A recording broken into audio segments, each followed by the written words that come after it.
Thanks very much. I'm very excited to be here. Great, I don't even have to ask for my talk, it's straight away up there. So I guess just to say this isn't my brainchild, this is a project that I heard about and I got very excited and I went to talk to Dave and Lisa and say I want to be involved. So that's why I'm here today. I literally got involved a few months ago and I want to take the project, I guess, to the next stage, hopefully all going well. And just to clarify as well, I'm at GMIT, Galway-Mayo Institute of Technology, and NUIG is a very different university just across the river in Galway, but we're good friends, so that's all right. So, what is scientist in residence? Essentially, I put a tagline onto the bottom of it just to, I guess, give it a bit more depth. It's interactive, innovative learning stemming from within.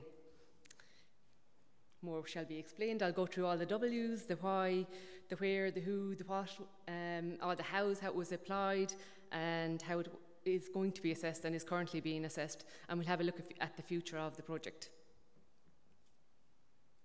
Okay, so the aim is essentially just to involve and encourage students, particularly from the ages of 6 through to 18, to get involved in science and in marine science. We have mentioned STEM subjects here in that we're looking towards the future. While our pilot project is a marine ecologist, we are hoping that we'll get other participants from different science areas and maths and engineering. So where are we? Why are we here? First of all, I guess our project is very much driven by our audience. We've got a lot of teachers who would have contacted the college looking for information, or their students wanted to run a project and they were trying to get feedback and more information from college lecturers. I guess they didn't feel that they had the knowledge or the background in investigative science that they would need to bring their students, particularly the more interested ones, to the next level. So they used to contact us. Where it's currently being piloted is on the west coast of Ireland between Galway, Mayo and Clare.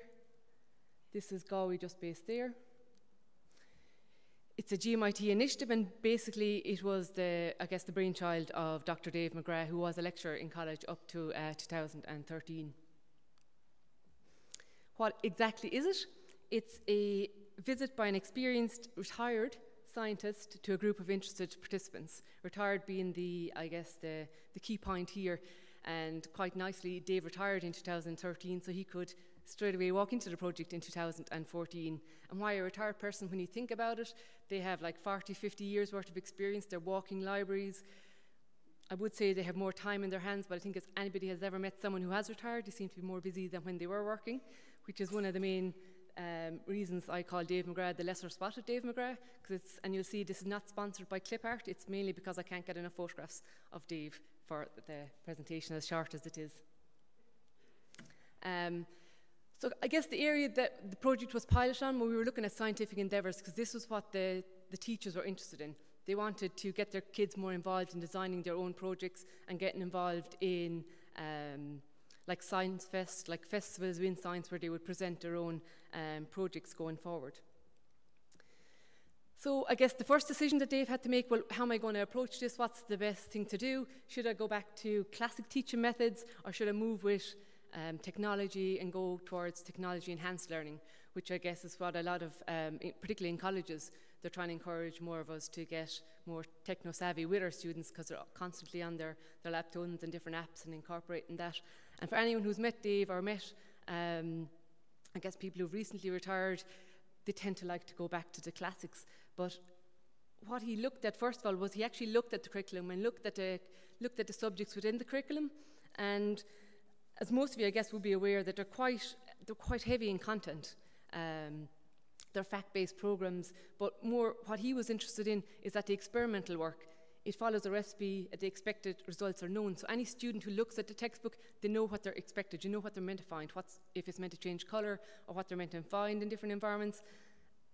And I guess they felt like that's missing a step, so let's go back and we look at the classic methods of teaching.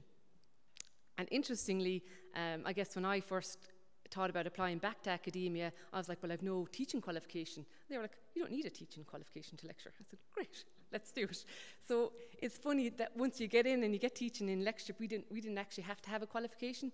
So when I'm only there now 3 years, I've started doing some small courses, obviously to get me up to speed on different techniques that I could use. And when I went to Dave and said, well, how are we going to sell this?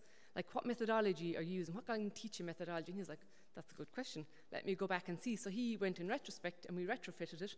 And he went and he decided, well, I'm actually doing a modelling approach of the Socratic method. It's the way I'm approaching it. So essentially what that is he's a facilitator. He is interest-led questionings and problem solving is what he does inside in the classroom. It's much more akin to what actually scientific endeavour is. The results are unknown. So he said this is what he wants to do, so this is the methodology he's going to apply. And I said, great. And do you know what I said? This also, I just happened to be doing a course on student-centred learning. So this, for a lot of people in colleges now, this is the main driving force going forward, is to have the students at the centre of your teaching.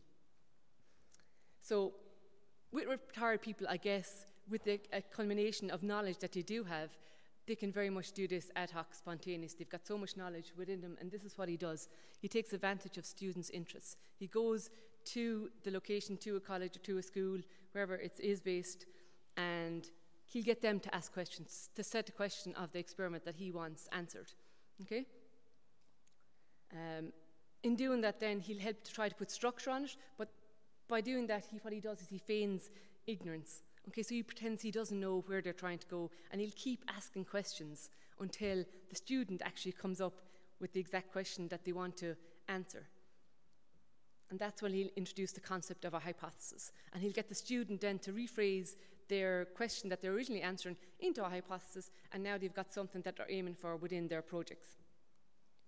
And this, again, it gives empowerment to a lot of the students and gives them ownership of their projects. And for anyone who has ever worked with students or worked with, once they have, and they take that, I guess, responsibility for their project and the love of it, it's much easier to drive them forward, and they go at a much accelerated pace. So, sorry, our 3 target audiences here were, the first group was workshops. So this was aged 6 to 15-year-olds. So this would have been our primary and our secondary school. This was interactive modules. They were 45 to 90 minutes long, depending on the class, or we often went to science festivals where you'd have a little workshop there which encouraged students to come to. We also had specific topics that matches school environment. So if Dave went out to a school, he'd look at where the school was set, and he'd do a workshop on if it was beside the coast or if it was an urban area, and he'd bring that ecology or that element into it that the students would be familiar with. The second target audience then ranged from 12 to 18-year-olds. So this we would call cafes. So this is a relaxed setting in a school. It mightn't necessarily be the whole class. It would be maybe just the students that were interested in actually doing science projects and entering a competition. And then I guess the competitions that are freely available to enter in Ireland would have been the Sci-Fest and the BT Young Scientist. The Sci-Fest is it's a one day, and everyone is encouraged to apply for it. So you have like people who, like 12-year-olds will come up with this mad project, and it's brilliant. Anyone who's ever in Ireland around that time should go, because they're amazing. You have a 12-year-old who's testing out their granny's recipe for a cold to see is it better than the one you buy in the shop, and they do all these like really, really quirky questions that they're trying to answer. And these are again engaged by appreciative inquiry and brainstorming. And I guess the point to make here that it's not intended to replace the teacher or for seeking any kind of an unfair advantage within the schools. Remember, Dave is literally questioning, using that method to get them to come up with the question they're going to ask and how they're going to sample for it and what kind of results that they're kind of looking to present at the end of it. So he's only there to facilitate and to kind of to mentor them going forward. And he'll leave. He'll be there for 2 or 3 hours, and he'll leave, and he'll come back in a few weeks if they want to discuss maybe the next element of it. Our last target audience, and this is a quite nice one. This is one that approached us in the last few months to see would we go out to them. And this is what we've called the hotspots. This is for the adult education. So this is groups of 25 years of age and upwards. So this is for adult education that they've come back to learn whatever it is, or literally just to get together. And they wanted us to come in, like Dave, to go to their clubs and to get them involved within a project. And again, they would set up a science project. Again, they would use spontaneity. He would get them to come up with what project they want to run, what questions they were going to ask, to come up with a hypothesis, and to go with that, and then to present it.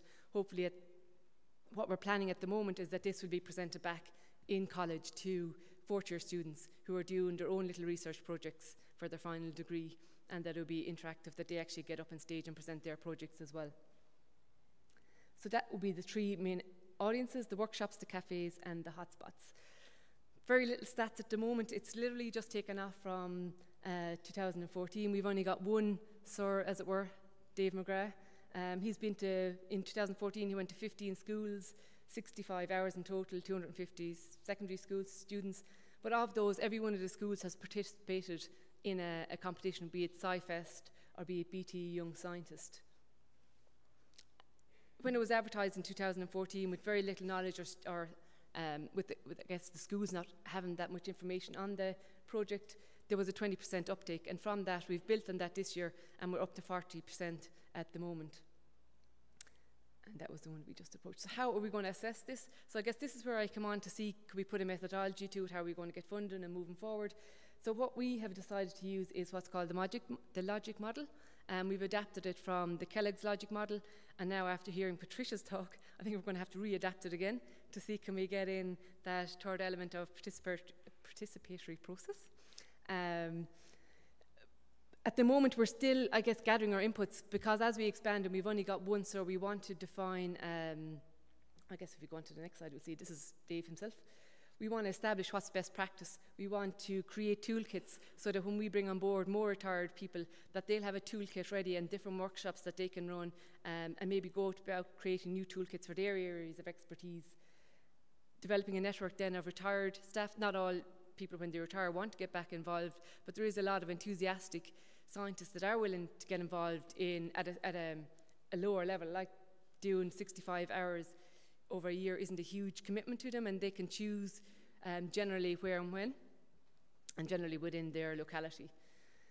We're hoping that it'll be adopted by the IoTs, because essentially the Institutes of Technology have their remit, their area, their stakeholders that they're involved in, and that's where if each IoT has a number of retired staff involved, then they can cover that area that that college is involved in. The last thing I'm going to say, I know you're looking at your watch there, I'm just done, is corporate sponsorship. And that's the next thing. And in order to get that, we have one or two companies that, again, are stakeholders within the college. A lot of our students would be placed in them and actually get hired at the end, that they're interested in getting involved and paying money towards it.